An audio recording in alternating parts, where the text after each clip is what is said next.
Welcome back. We are discussing about wastewater treatment, under which we are talking about the various sludge handling operations.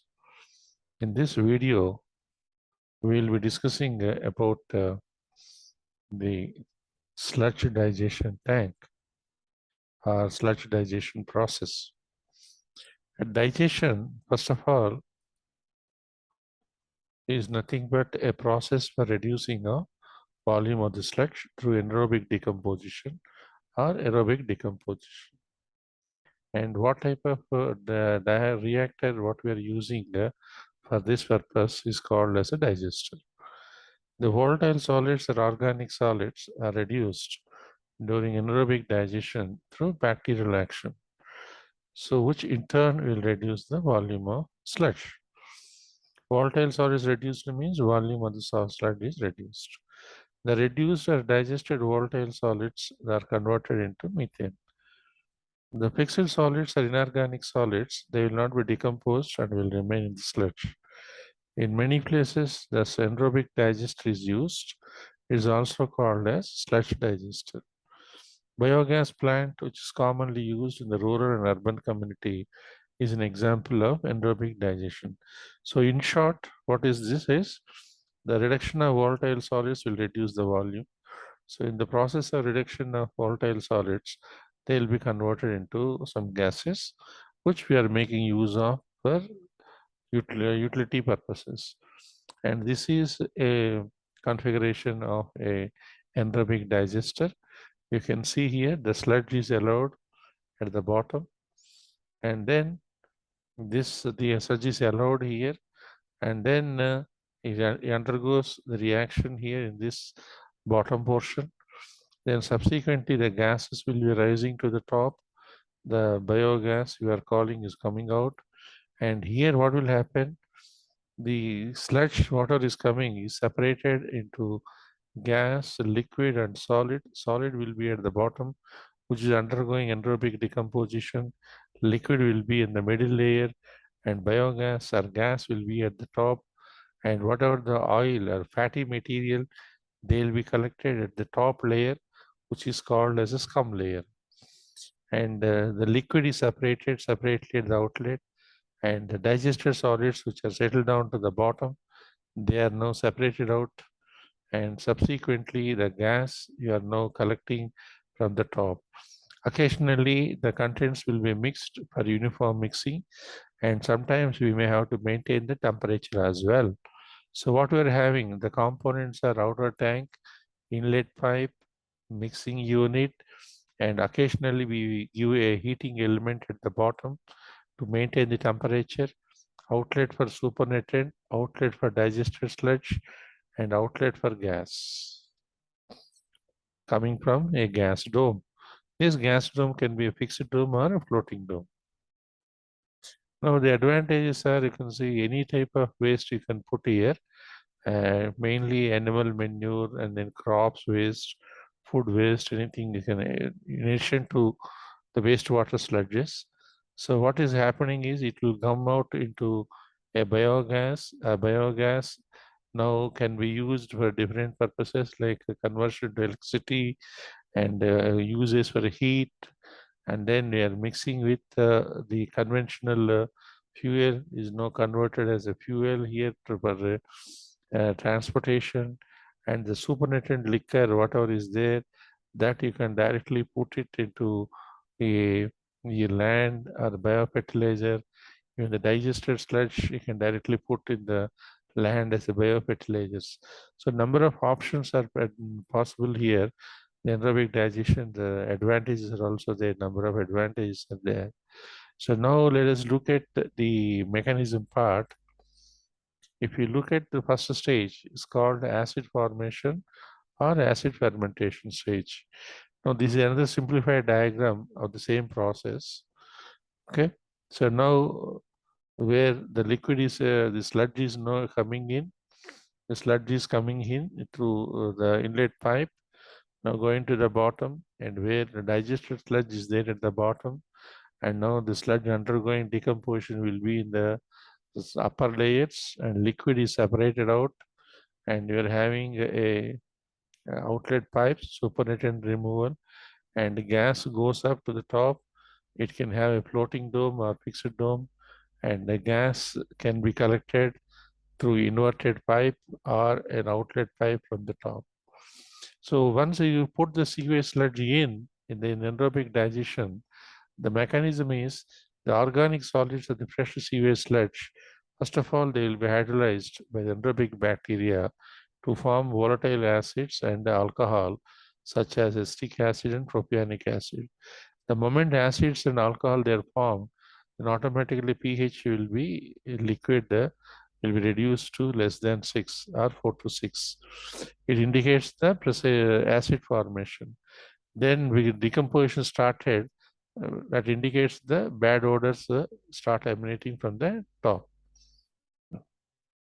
So now the second stage is the volatile acids, whatever they formed in the first stage, will be attacked by anaerobic bacteria and they are converted to acid carbonates and ammonia compounds. This stage is called acid regression or alkaline fermentation. The acids are now reduced and alkaline stages of the compound are now started converting. Small amount of hydrogen sulfide and carbon dioxide they are released and rises to the top of the digester tank. So they will be coming to the top. The pH value is now less than 6 to slightly increased. So 6 to 8. It indicates acid regression stage. And afterwards, what will happen? There is a third stage, most important stage, called methane formation stage or methane fermentation stage. The proteins, acid and carbonates, etc., formed in the earlier stages, they are converted by anaerobic bacteria called methane formers to ammonia, methane, carbon dioxide, and other gases. The liquid is clearly separated. Here, this is what is separated also, supernatant liquid. And from the sludge, whereas gases formed will rise to the top of the tank. The liquid is called supernatant liquor.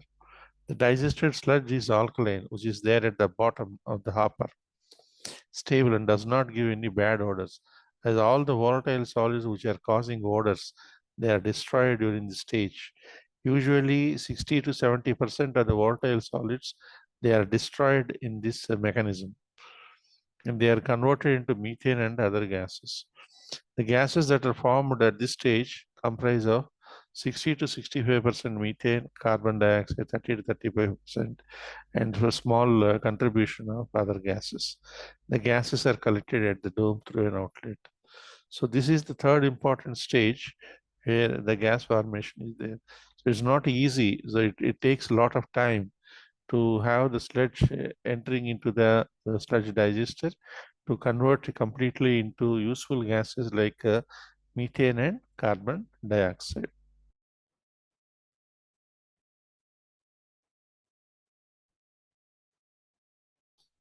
Now let us quickly look at some of the factors affecting sludge digestion. First of all, temperature.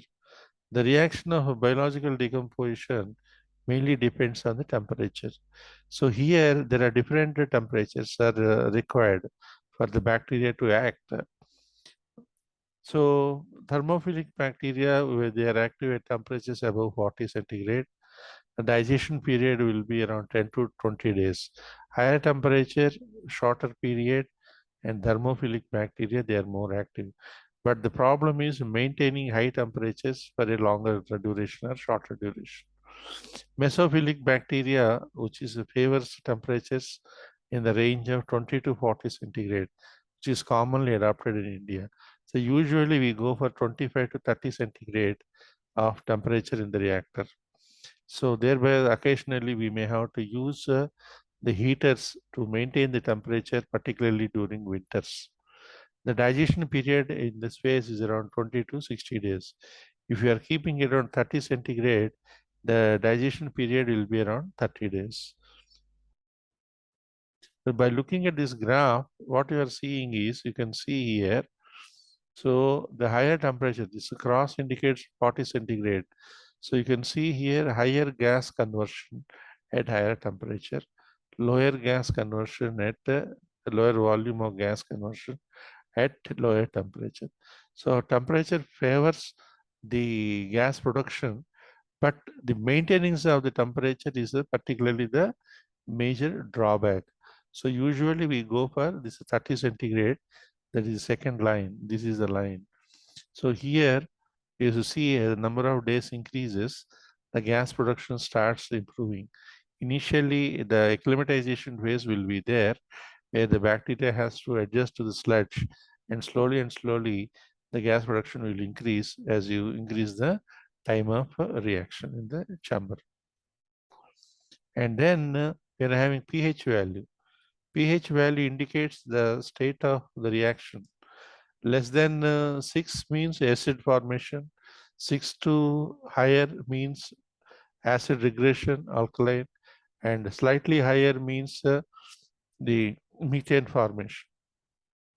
So here, when 4 to 6 is the first stage formation, and 6 to 8 means acid regression, and 7 to 7.5 stabilization for methane formation. So now you can see here the pH. This is the pH and biogas. Biogas is the circular thing where what you are going to see here. So now what type of pH you are getting, you can see here biogas formation, you can see here. And at that particular time, the pH is going to be stabilized during the biogas formation stage. The peak formation of the biogas, you can see the pH is around 7 to 7.4. And then you can see this line is almost stable. So pH is maintaining stable, and the gas formation is also high when the pH level is between 7 to 7.5. And how much period, that is also shown here. This is the results of one particular experiment. So thereby we can understand the trend of pH versus biogas generation. So now seeding with the digested sludge. When sludge is directly introduced into the digester, so there's no active bacteria in this. So we need to activate the sludge with some active bacteria so that reaction quickly takes place, so that a very short period or a very effectiveness should be introduced into the system so that more biogas can be generated. So for that purpose, seeding of the sludge is done. Sludge from another digester tank is taken and mixed with the sludge in the current digester tank. So cow dung and nutrients are also added as a nutrients and organic matter essential for the bacteria to grow and multiply. So once we do all these things, now the seeded sludge added will activate the bacteria present in the raw sludge, and the nutrients also will help in multiplying the number of microorganisms. So subsequently, the anaerobic reaction will take place very quickly. Mixing and the heating of contents. So as I'm telling you earlier, when you are mixing a raw sludge with the digested sludge, okay, that is adding as a seeding sludge. So then ultimately what will happen, we have to mix all the contents very quickly so that the seeding material, whatever is there, the microorganism present in the seeded sludge, they will get uniformly mixed in the entire sludge so that the reaction takes place in the forward direction. That is one thing. And at the same time, we should not allow the solids to settle down without sludge digestion. That's the second part. So that's why you can see the mixer devices, they are now provided not at the bottom, but slightly higher side. Because at the bottom, you are having the digested sludge, and so slightly higher side, we are having the sludge in the floating condition. Afterwards, the liquid will be there, then gas will be there in the top. So maintaining a temperature in the digester tank is again important, whether you are having thermophilic range or mesophilic range and other things. So that's why sometimes we may have to put up a heater either in the bottom or on the top so that the temperature should be maintained. Then only the gas production will be taking place more effectively and uniformly. So these are all about the different factors affecting sludge digestion. So maintenance of the operating parameters is very essential to have effective biogas production from the anaerobic digester. The first one is temperature, pH, seeding, and mixing and heating of contents. And subsequently, all the efficiency finally deals with the destruction of volatile solids. Then only the volatile solids destruction is happening, and whatever the material destroyed is getting converted into the gases in the form of methane and carbon dioxide. So the entire digester, what you are noticing is the digested sludge will be there at the bottom, and then the combination of seeded sludge and raw sludge is there in the next layer, and liquid will be there at the top, gas will be at the top finally, and in between the liquid and the gas, we are having the scum layer, setting with the fatty material, what you are going to see coming out from the anaerobic digestion. The gases which are now coming down from the bottom, they'll push this fatty material to the top of the liquid. So what you are noticing in the entire thing is there's going to be stratification of settled solids and raw sludge, water, scum, and gas. So this is all about the important parameters regarding sludge digestion. So biogas generation is a best example of sludge digestion, which we normally see in the day-to-day life. Thank you.